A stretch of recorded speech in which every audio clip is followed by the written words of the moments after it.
Green flag அப்படின்னா புரிஞ்சுக்கிறது, ம். ரெஸ்பெக்ட் ம்.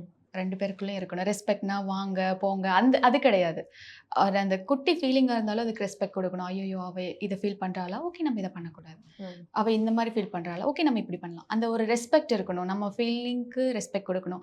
இன் ஃப்ரண்ட் ஆஃப் எவ்ரிஒன் அவங்க வந்து இன்சல்ட் பண்ணணும்னு நினைக்கக்கூடாது. அந்த மாதிரியான விஷயங்கள்லாம் கிரீன் ஃபிளாகா இருக்கு. ம். ரெட் ஃபிளாக்ன்னும்போது எப்படி சொல்றது? அந்த கம்யூனிகேஷன் ஸ்டாப் பண்றது.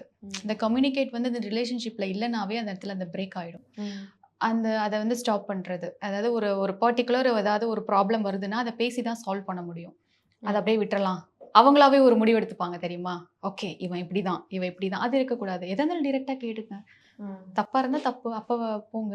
ரைட்டா இருந்தா ஓகே லைஃப் ஸ்மூத்தா இருக்கும் இல்லையா? அந்த மாதிரி ஒரு சிலவங்க இருப்பாங்க. நம்மள கேட்காமலே முடிவு எடுத்துப்பாங்க. இவங்க இப்படிதான், அவங்க அப்படிதான் அப்படின்னு முடிவு எடுத்துப்பாங்க. அது எனக்கு என்ன பொறுத்தவரைக்கும் அது ரெட் ஃபிளாக்ன்னு நெனைக்கிறேன்.